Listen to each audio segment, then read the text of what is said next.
Hey, I'm Halie Hill, and I'm from Nashville, North Carolina. I was 17 when I found out I was pregnant. I was still in high school, and I was doing an internship at the time. Jordan, the father of JC, whom I'm still with and I'm married to now, asked me, do you think we should take a test? And I took a test. We took 6. And so I said to myself, I don't know what I'm going to do. I don't know. I don't think I can tell my parents.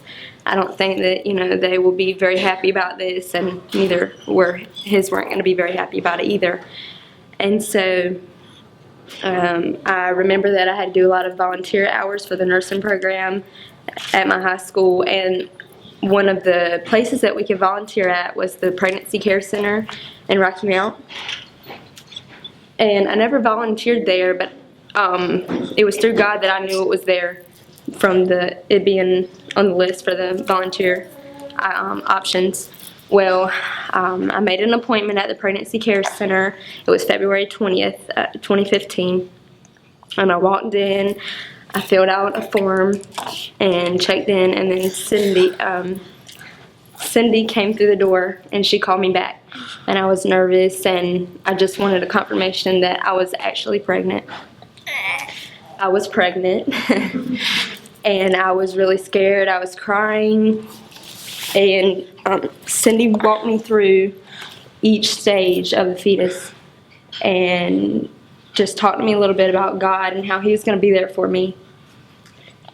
So then we went and got an ultrasound in the next room, and I saw him on the screen. He was only 8 weeks, and he was a tiny peanut. And he's my little miracle, because I never knew that the baby could be that little inside of you growing. And I was still in shock. I was like, no way. But then when I saw the ultrasound, I'm like, yeah, you're pregnant. So I got copies of that and talked to Cindy and the ultrasound tech, and I was still asking a billion questions, and I was really nervous about being a mom and telling my parents. I went home and I told Jordan, yes, we're definitely pregnant. Here's the ultrasound. And then we waited 2 more weeks, and we told both of our parents, and they were a little upset at first, and then they were on board with it. They were okay, threw me a baby shower and all that.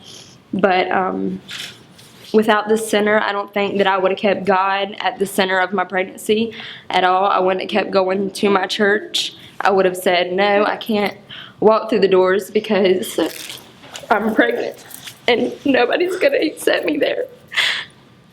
And so I kept going to church because the center was based on God telling us about how God still loved us and accepted us even though we were pregnant. And my church was very supportive of it. And I'm just so thankful that during that time I had this center to provide me with prenatal vitamins until I had the courage to tell my parents and my family and my friends, because I didn't know how I was going to do it. And Cindy also gave me advice on how to tell them. And without the center, I don't know what I would have done. And I'm very thankful for them and everything that they've done for me so far. So, and here's little JC.